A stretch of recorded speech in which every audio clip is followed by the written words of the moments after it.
All right, so this is another day in Mexico, um, and so far so good.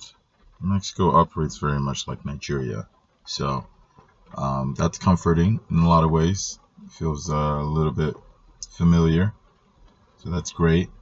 Um, However, there's some challenges. Obviously, language being one, and the fact that I stand out pretty everywhere I go, but that's okay. I don't have a problem with that. Today, what's on my mind? Logging. Let's see. Well, there's a few things. I've just been thinking about some of my goals while here in Mexico. Obviously, being a trader, entrepreneur, specifically trading agricultural commodities from West Africa to Mexico. Some of the products are very widely used here. So it's more about finding the connection, finding the right contacts, the right distributors, and building those relationships and getting those customers. So that's definitely a goal of mine here. Another goal of mine was to just get away and clear my mind from the United States. And there's several reasons why. I think I've said it before, maybe in other videos, but I just don't. There is definitely, like I've said before, a system um, of oppression for people of color, and specifically Black people. That's um, it's real, and when you go to other places, you can see that it's not there. It's not that people aren't racist everywhere you go, or you will find that everywhere. You're gonna find that everywhere. But when we're specifically talking about a system, um, a system is something that's really designed, and you continue working it. You can kind of see the wheel spinning, and it can happen over and over and over again, and that's something that is very real in the United States. Whether you believe it or not, I'm just speaking from my personal experience. I am a Nigerian immigrant, born and raised. My accent is something that I developed simply because I believe I can speak several languages. So growing up with that and speaking multiple languages growing up, that helps you adapt pretty quickly to other languages. Um, when I speak Spanish, it sounds really good. I get compliments on it. Now my vocab is still getting better, but I could pick up accents in languages pretty easily because all my life I've spoken multiple languages. So don't let the accent fool you again. But um, the reality is, I come from a perspective where I have experienced several cultures for long periods of time, and therefore I make observations. And these are just some of the observations I've made. You may not agree with me. I don't expect everyone to, but this is coming from my real life experience that I'm living to this very moment, to this day, as a young Black businessman, athlete. These are just the real things that have happened to me. I'm not speaking to, pick on anyone. I'm not speaking to, create a whole hoopla story or debate or argue. No, I'm just telling you my real life experience here. Um, and it doesn't really matter if you agree with it or not. This is real. And it's real for a lot of people as well. So I'm just going to speak on what's real for me. Um, Now, with that said, even in America, there are problems within the African and the African American community. Hate to harp on that, but it's also real. And the biggest difference, like I've said maybe before, is the difference between an African and an African American. From my conclusion and my experience, the difference between me and the African or Black American friends I have is mentality. And you can see those differences even when you look at, first generation or second generation Africans. So they're not born and raised in Africa, they're born and raised in States, but their parents are first generation immigrants to the United States. You can see huge differences in the way we think, in our mentality, in the possibilities, in the vision. There is a real difference, and that has segregated me, not by choice. It seems like so far African Americans have been the ones that have pushed me out from the Black community. So when you have, and this is a struggle, I believe, maybe it could be for a lot of immigrant kids, but maybe it's just for me. So again, I'm speaking from my personal experience. My personal experience has been this, that for a long time I've been searching for, my place. And when you immigrate anywhere, when you move somewhere, you don't belong to that society, you don't belong to that environment, and people pick up on it, right? And so what happened for me was that the African American community didn't accept me, and definitely the white community doesn't accept you. The only society or community that accepted me more or felt closer to home than any of the other, communities in the United States has been the Mexican community, and that really has to do with their culture, with their food. We have a lot of similarities in the way we think as well. So I think that's why there is an attraction for me personally to Mexican culture. It feels more like home. It's closer. It's cheaper to come to Mexico than to fly back to Nigeria. And so it just creates a temporary, home that's not too far away from the United States, where I need to be often. So, that's my take on that. Now,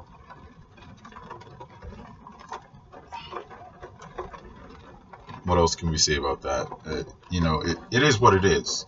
But for me, I've been, for a long time, searching for home. I left Nigeria in my teenage years, which is a crucial time for anyone to get uprooted. And so I have always been looking for a place to call home. And over the years, I've come to realize, you make your home. Home is where you make it. And my last name is Bako. Bako in Hausa means guest. And in the history of our people in northern Nigeria specifically, we've migrated a very long way from the Middle East, actually. So we've always traded along the Sahel, and the reason why we migrate and find us across the entire route for centuries has been because of trade. And so we have always traded from the Middle East to Egypt, all the way across the Sudan and Middle Africa to now West Africa, and we've always kind of gone along those routes. And maybe for me, I've done a lot of soul searching, and maybe that describes or is an explanation for my interest in trade, my interest in real estate, my interest in cultures. I don't know, but it seems like a natural fit. I enjoy it. I love it. It just comes naturally. Maybe that has to do with the fact that my tribes and my culture have always done that for a long time. And so, we're all looking for meaning in life. And I think I'm just finding mine, given my unique experiences, given my unique culture, given my unique circumstances. And so, everyone's searching. Some people act like they found it, but well, good for you if you have. But I'd say for me, still searching in terms of understanding more of who I am, why I do the things I do, and why I'm attracted to the things I'm attracted to.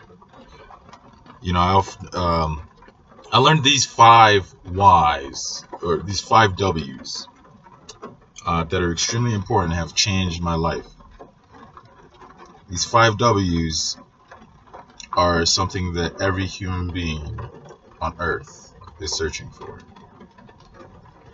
and needs to understand to have meaning in life. Who am I? Where am I from?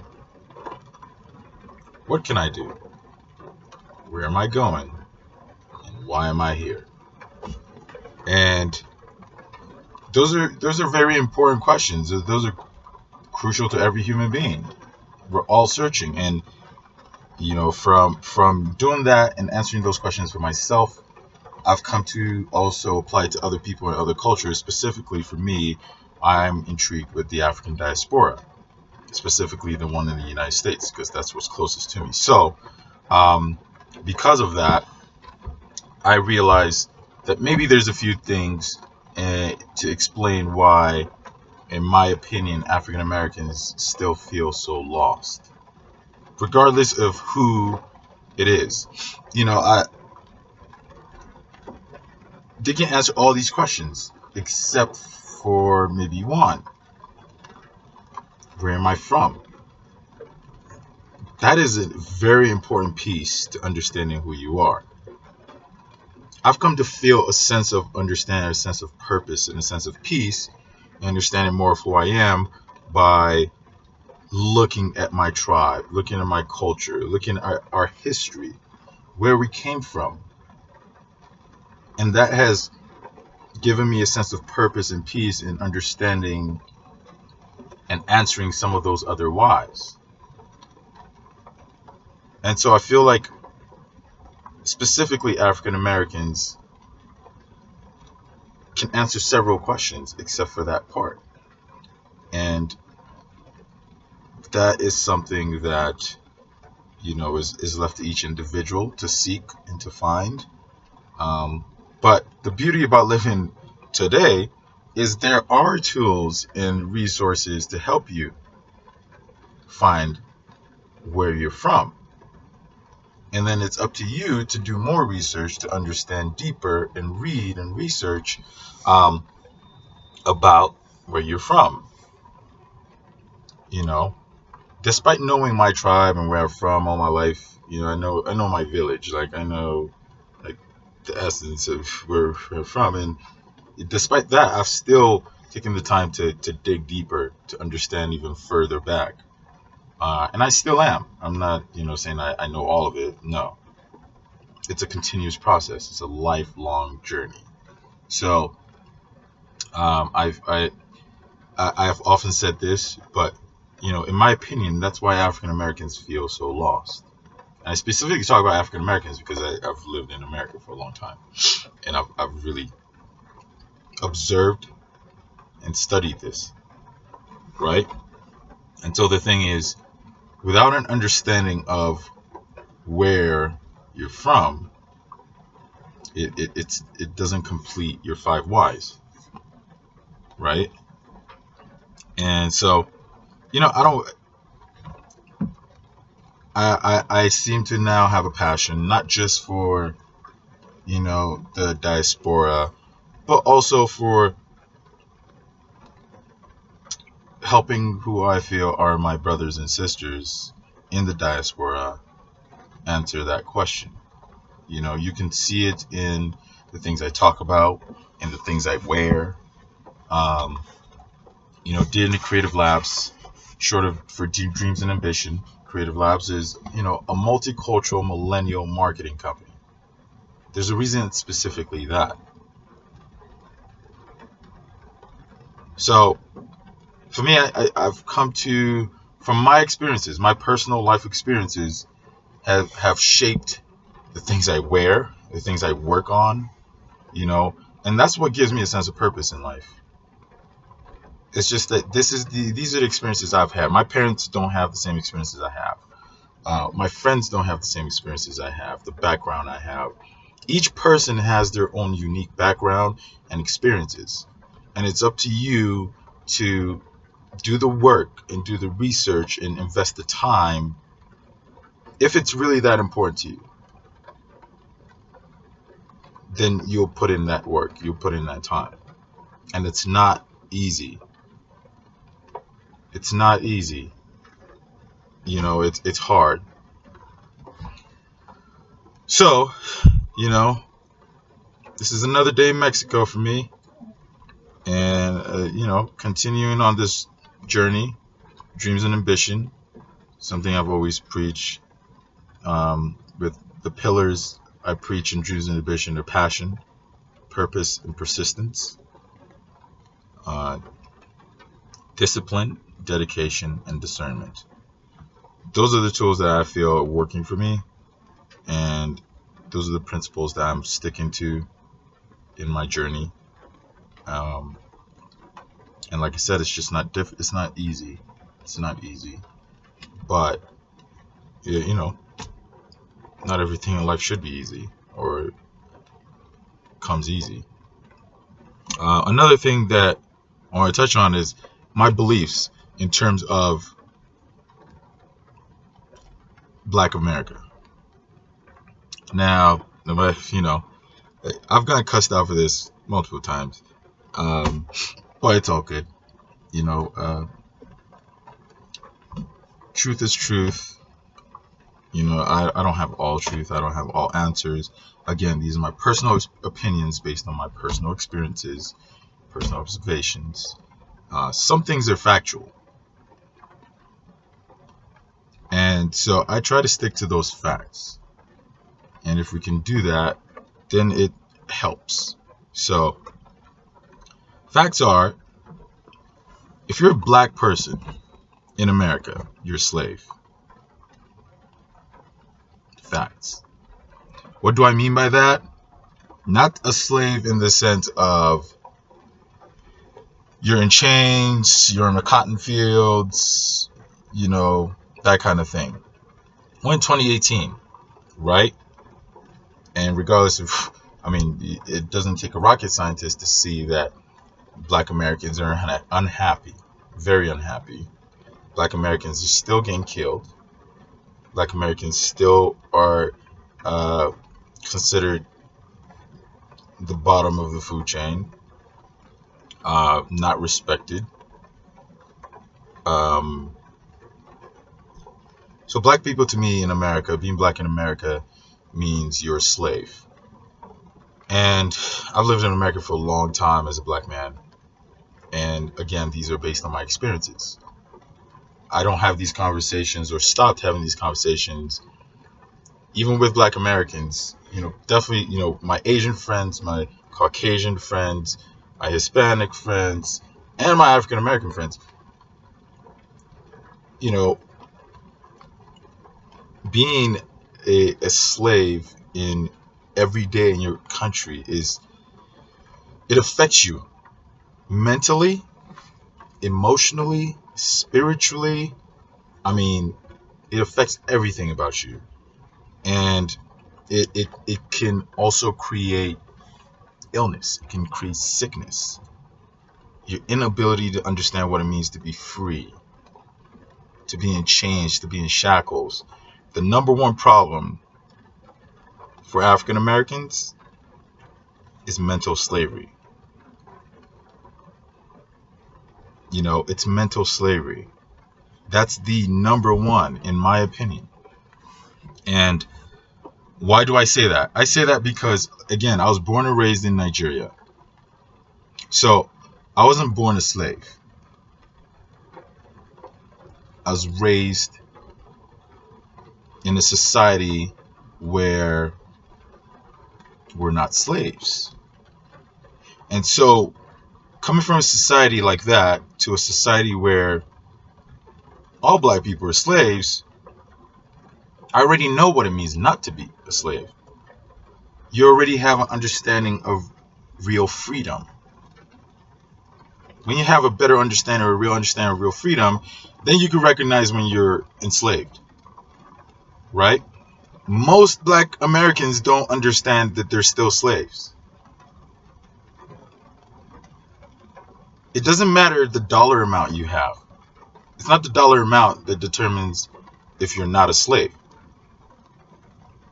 Those house slaves and those outside slaves. The in-house slaves got treated better, dressed better than the outside slaves. So I don't care if you're an athlete, an artist, a musician. It doesn't matter the amount of money you have. You're still a slave. Name your biggest African American heroes today. Whoever that is. It could be Jay-Z, Beyonce, Kanye West, Al Sharpton, Barack Obama. I don't care who it is. Barack Obama is a very unique situation. And I think it goes to prove some of my point. With the fact that having a closer connection to his roots has driven everything about his life, has given him purpose, all the way to the White House. He's felt a deep sense of passion and purpose as a black man to get to that office. That drove everything about him, and still does. Every black American to me is a slave. Every black person living in America.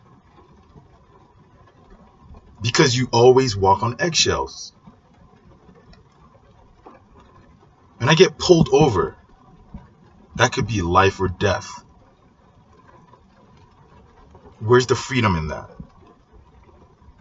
Where's the freedom in knowing that no matter what you are, where you go, like no matter what it is, there are, the chances of being judged because of the color of your skin are so high. Always, it's always there, whether people talk about it or recognize it or not. It drives how we talk in the workplace, how we talk to people. You gotta watch your anger. If not, you're a black angry person. There's just so much discrimination that there is no way on earth you can be possibly free. You are mentally enslaved. I often describe it as this. See, being in jail or being in prison or whatever you want to call it, there are different types, right? You could be in a small cell, or you could be in a big cell, right? The only difference between black people in jail in America today and the ones you see roaming the streets or going to work in is just the fence. Your fence is just bigger. That's all it is. You have a bigger fence. You might have more money than the other black person, but you're still a slave. Let's take it a step further. It's not just in America. This is all over the world. Black people all over the world are enslaved. And here's why. Black people were the only race of people carried as slaves to the amount of diasporas in this world. Anywhere you go in the world, you find black people, right? And in most of those places where you have a high concentration of black people in a diaspora, the chances are they were brought as slaves. But it didn't start just when they got to the diaspora. This is something that I still see even in my own home country. Even on the African continent. A lot of people are enslaved mentally.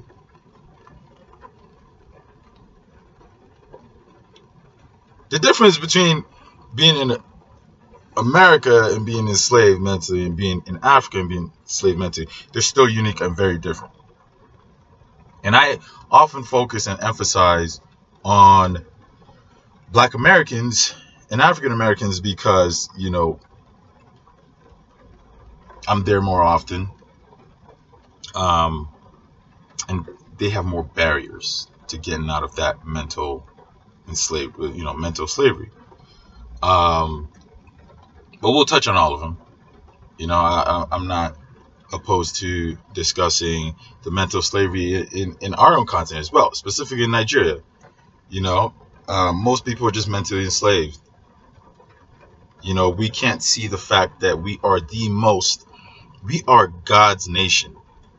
And until we understand that, my goodness, I mean, name one other country. I'll leave it up. Name any country on earth,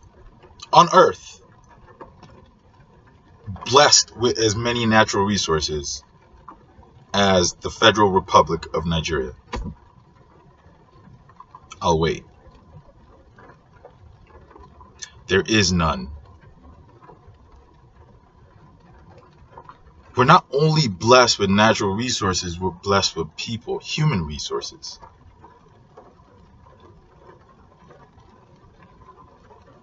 And that's why Nigeria is and has been the #1 country where most slaves in the diaspora came from. Everywhere you go in the world, you find a Nigerian.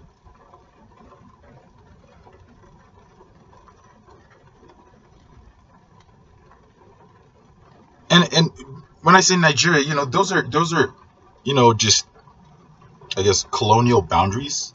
But when we talk about West Africa, because we didn't have those boundaries before, so we're talking Benin, Ghana, Togo, all the way to Senegal, like all those. We are blessed people, but we are so enslaved mentally. And that is what is killing us. And people talk about it all day, including myself. Obviously, I'm here discussing it, but it's sad. And, you know, it got exhausting talking about it. And I shut down, kept to myself, became very depressed. Being in America is depressing when you're a Black person, you know? And that's why I say, it doesn't matter if you're Jay-Z, Beyonce, Kanye. I mean, look at what Black America does to their own heroes. You know, I don't have to say it. I don't have to call it out. You know, if it takes a Jay-Z and Beyonce to make an empire in order to try to break out of this jail of slavery in the United States, how many of those are possible? How many Jay-Z's and Beyonce's are possible?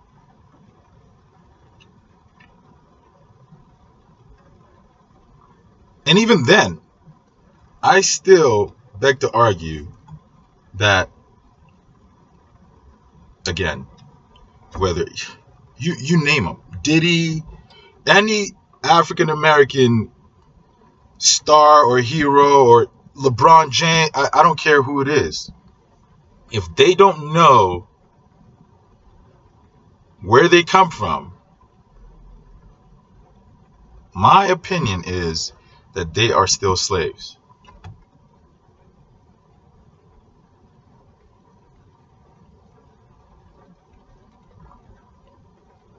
You know? So, you know, choosing to be in America is a choice. It's a choice at this point. You choose to stay there. So you can choose to stay in slavery. I mean, not just physically. You know, I think living in America is physically enslaving because of the amount of anxiety you have to live with. You know, that's why Black people love to smoke weed. Again, this is a personal opinion.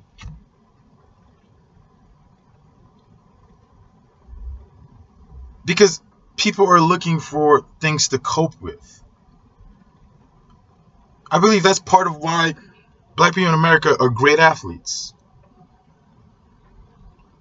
You know, when you're going through stuff and you're dealing with anxiety and depression, and these are real things in the black community, and specifically I'm specifically here talking about Black America, right? And so when you're dealing with those things, you have to cope with something. Everybody's looking for something to cope with. So if you look at what Black America has generally coped with, church, because you need a hero, you need something to look up to and someone to pray to deal with another day in that country, in that place, to deal with another day where you don't know if you don't know when, how, or where you're going to be harassed. Because it's not a question of if. Every black person in America has been harassed because of the color of their skin. Right? So you have church, you have drugs, you have athletics, you have music, you have dance. I mean, these are real things. I've dealt with anxiety and depression by being an athlete. By focusing on that, just like becoming obsessed with it. Now, that may be a positive way to deal with depression and anxiety, right? What about the drugs? That's a negative way. So people, you can choose how you deal with it. Now, you can choose to deal with it with some more positive habits rather than bad habits. That's really the difference, right? It's you either choose some positive habits to get you through, or you're going to pick some not so positive habits that only get you further down in the hole. And that's just my observation. Again, these are personal opinions, my personal perspective. I don't expect everyone to agree with me or anyone to agree with me. I'm not talking about it for you to agree with me. I'm just telling you my real experience and how I feel about it. So, yeah, you know, you don't have to be physically enslaved by living in America. The mental slavery is a whole nother thing. That's going to take a long, long time for black people as a whole. It's going to take hundreds of years, in my opinion. Hundreds. However, as far as the other slavery, you know, you don't have to deal with it all the time. You know, you can travel, you can move. It's no longer slavery times where they force you to stay on the plantation. I mean, in some ways they do. If you understand the system I'm talking about, the system of oppression in America, yes, there are things to systematically still keep people living in the States and still working for free or nothing, just through the jail system. Again, this is coming from a Nigerian perspective, from someone who is born and raised in a black African country, non-enslaved, to an enslaved community. One that is just mentally enslaved. The other is both mentally, physically, and emotionally enslaved. You know, and so, you know, being black in America, there are a lot more hoops to go through, a lot more hurdles, a lot more mountains to climb to get out of this slavery. However, certain things are just not working, in my personal opinion. Just talking, that's one thing. You know, when you study black people and you look at us, we're the closest thing to God. And it seems like everyone else recognizes that except for us. God made us in his image. So if you can understand, I mean, that's a simple statement, but it's an extremely deep statement that you need to research and understand better. I'm still doing that. I'm not saying I understand all of this, but this is what I believe. God made us in his image. Black people are the greatest humans on earth in terms of, you pick a category. Whatever we choose to excel in, we excel in. There's no other race that does that. None.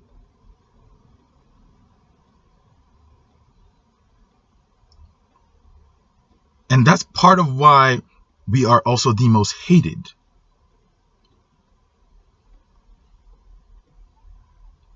Because we can excel at anything. Our minds are limitless. Our potential is limitless. You know?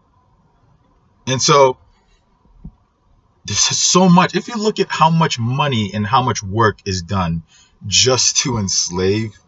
I mean, think about it. People sailed all across an ocean just to come.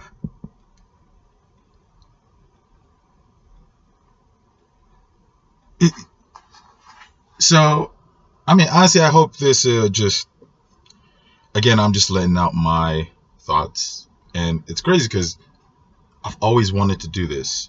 You know, I have these discussions with some people, but I have had some fears about doing it in America. Not that this makes a difference. This is going to, you know, live wherever, but there are some real fears, and even if they're not physical fears, but it's a mental thing. It's crazy to me, right?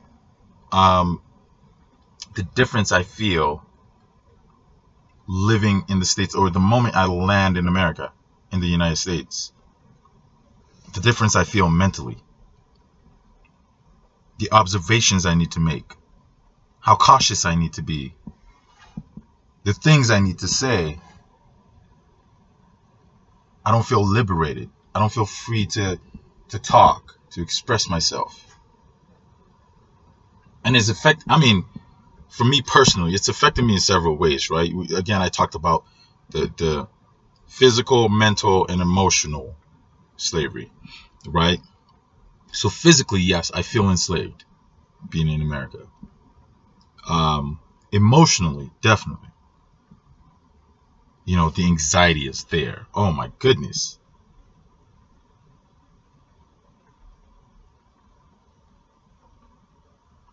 But mentally, nah. See, and that's, for me, what I wish. I mean, I think that's, to me, the most important is the mental, and should be the most focused on, you know.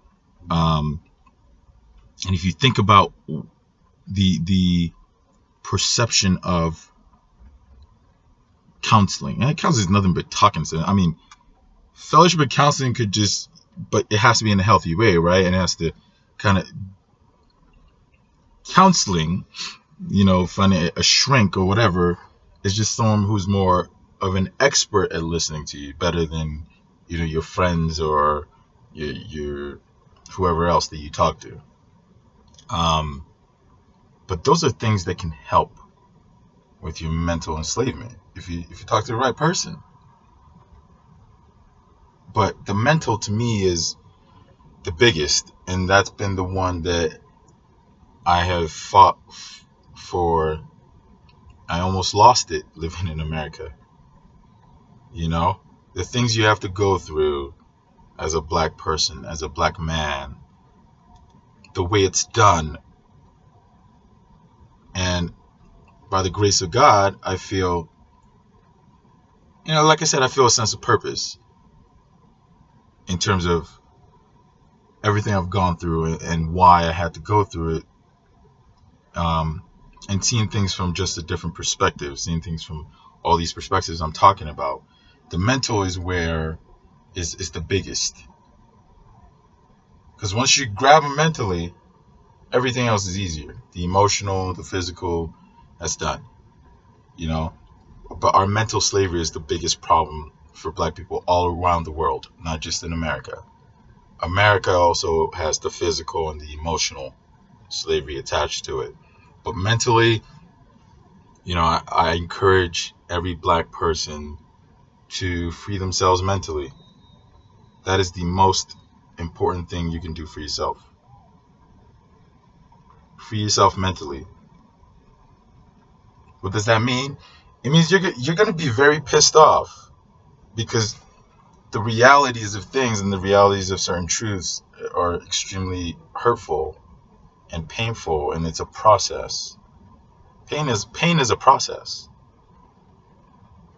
You have to go through that cycle of healing.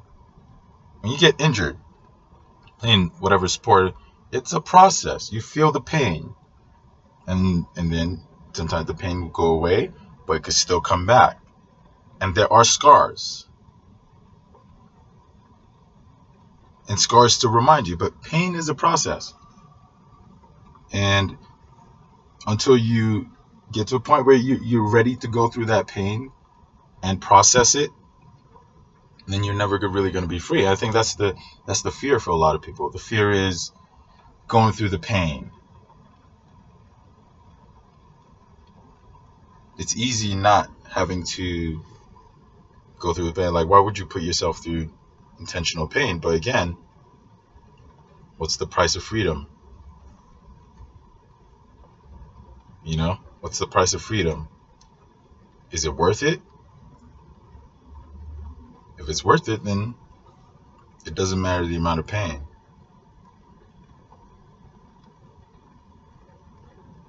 If it's worth it, you die for it.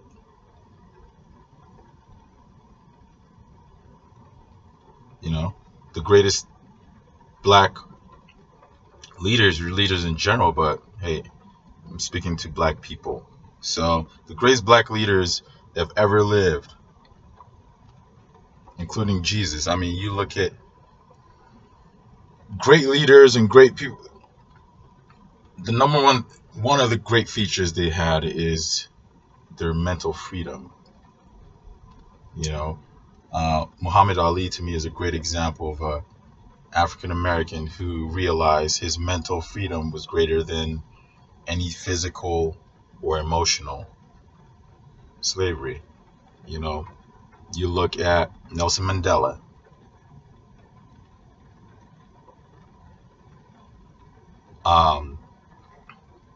Louis Farrakhan is somebody that I admire as well for his mentality.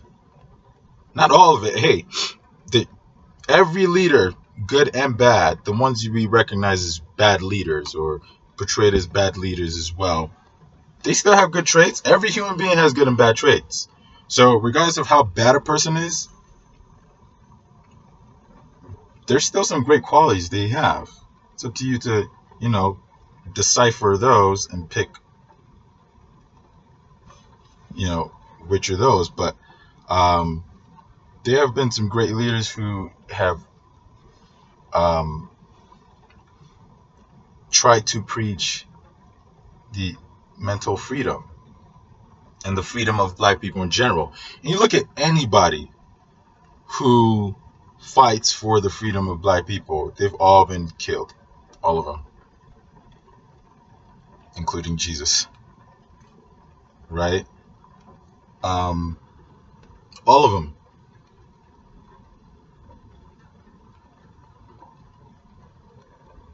So I understand the fear because I've lived in it for a long time. And it's at like what cost? Especially for me. Let me just tell you my perspective on how I think about it, right? So once I came to this realization, I'm pumped. I'm like, you know what? I want to fight for black people in America and, express my personal opinions, blah, blah, blah, blah, blah. And I was shocked when it wasn't really welcome in the way I thought it would be. Because from the way I see it, I'm like, I'm doing nothing but trying to help. But everybody doesn't want help. Some people are comfortable with where they're at. Some people are comfortable being slaves because at least they feed you, right? And that's part of slavery. You're comfortable being fed. You're comfortable with the routine, with the process, with all of that. So not everybody is meant to be free. So let's get that out the way. Everybody's not meant to be free. I didn't make it. Again, these are just personal opinions and observations from personal experiences. Not everybody wants to be free. And that's why the people who are more likely to be attracted to my conversations and my talk are the people who are looking, people who are seeking, people who are searching, the people who want to fight for their freedom. Those are the kind of people that kind of want to listen to me or listen to this. But not everybody wants to hear it. Some people don't want it to be talked about at all. Some people don't want to talk. Some people don't want it to be discussed. It creates too much, too many waves in the water, like too much wake. But everybody seems to be woke. Like, I don't know, whatever that means at this point. Black people, it's easy to get a rile out of us, we're easily motivated and inspired and can be driven to unite to do a march or something like that. But when it comes to, hey, it's time to fight or take real action, then those numbers start to dwindle and drift a little bit. Not a little bit, a lot.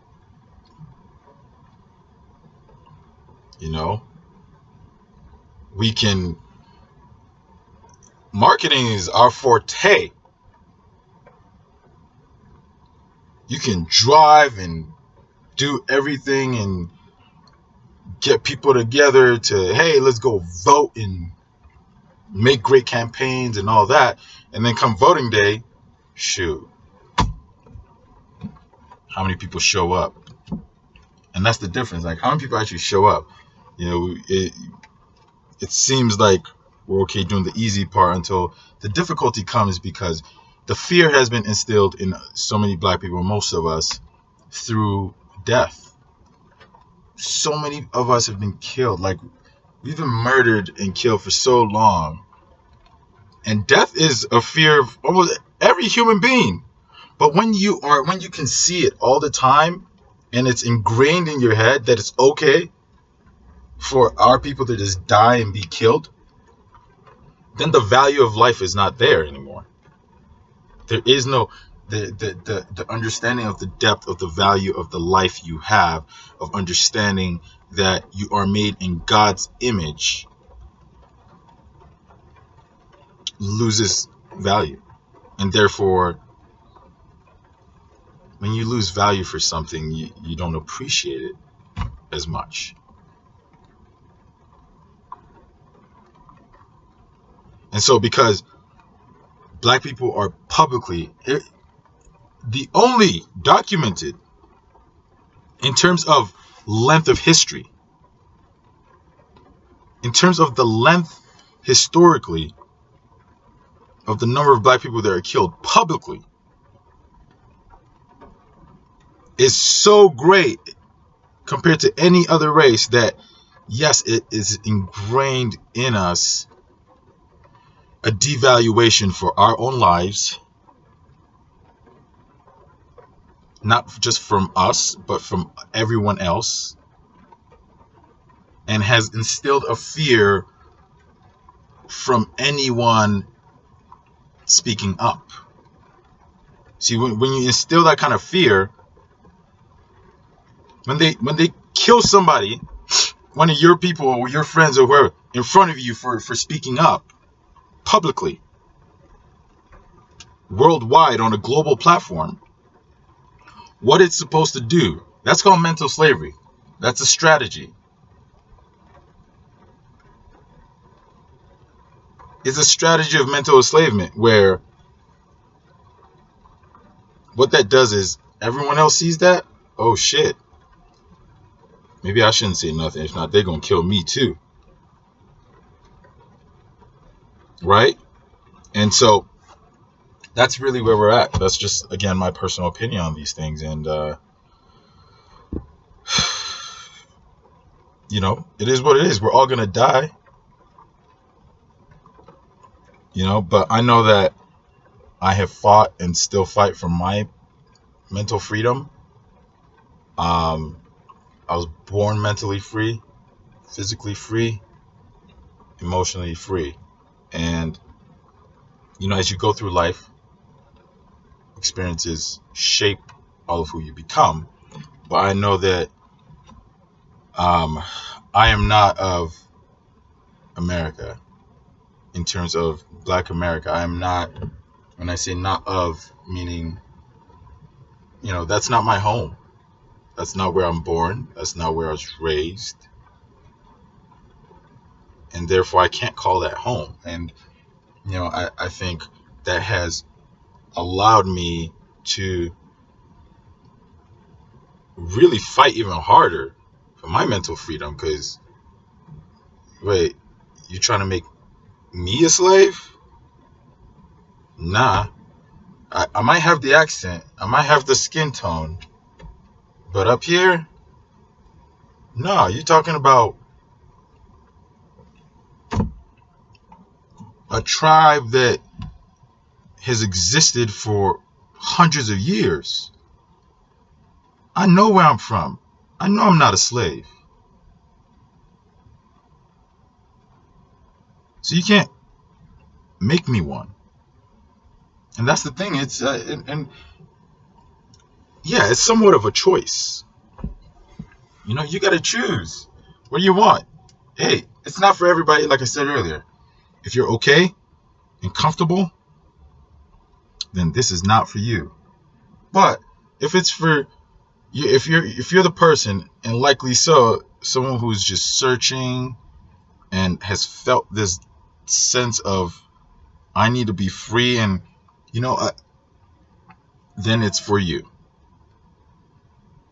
Because there's something in your DNA that's ingrained and will not allow you to settle. That's who I'm talking to. It's just me. I'm talking to me. Someone like me. You know? So it's not for everybody, but for who it is for, I hope this has let you know and inspired you to know that you're not alone. And yes, everything you feel and think is real, but it's a long process and there will be difficulties. People would die all the time trying to be free, trying to escape. You know, like, so it's very real. But at what cost? I just know that I'm not gonna die a slave. You know, I'd rather be dead than live in slavery. And unless you come to that point and you have that mentality, then you're probably gonna still live in it. You know, if it's a fear of death, which almost everybody has, then that's really what's keeping people back. You know, but I do hope that, you know, for whoever this was meant to reach, it reaches. And for me, this is a part of my healing process. From the years of beating, lashes, the whipping, you know, these have been not always physical. And I'm just talking about the slavery in the United States. They're not always physical, but you get whipped and lashed all the time. Media, like, black people watch more TV than probably any other race in the United States. And they don't realize, and we don't see that that's part of the whipping. Like, you're being lashed every day. They're beating you up every day. Like, putting on the TV is like hearing that jail door just bam. Until you start thinking about it that way, then you're gonna stay where you're at. Stay enslaved. If you go to jail, some people, I don't know, some people are okay being in jail.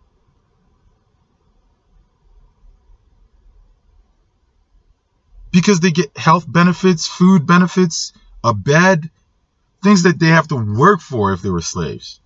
And that's part of the thing, is apply it how you will, but that is just the truth of the way it really works. Some people are okay with that. It's not for everyone, because the amount of work it takes to be free, to break. Think about breaking out of a jail cell. That shit it takes tons of planning, it takes hard work, and yeah, the chances are death. So when you think about it that same way, you're in a huge jail called the United States of America. Huge. And how do you break out of that? You can only break out of that mentally. You can break out of physically, you travel, go wherever you want, but you're not necessarily enslaved in that way. But mentally, how do you break out of a mental jail? Right? Isn't that some fucked up shit? How do you break out of a mental jail?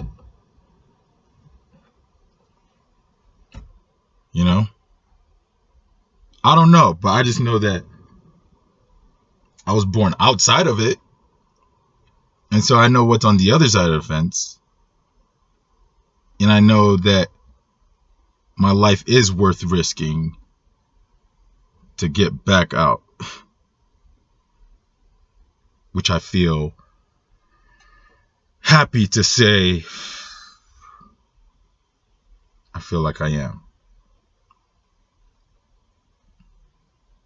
But it's still going to come with its own challenges. I'm still going to be, hunted down in a sense, if you will. But I have no fear. It's worth it. We're black people, the opinions, the stereotypes, the perceptions of who we are, especially in Black America, it's still shocking to me. And the thing is, it's repeated so many times and so often that we begin to believe it.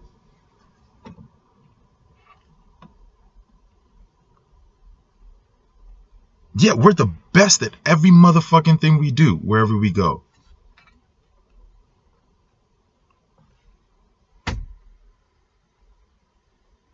At any job, at any sport. So you can't stop my shine. You can't stop my greatness. We're all great. We're born with greatness. What God created in his image is greatness. Not that we physically look like God, but it's up here to think like God, to create, to build.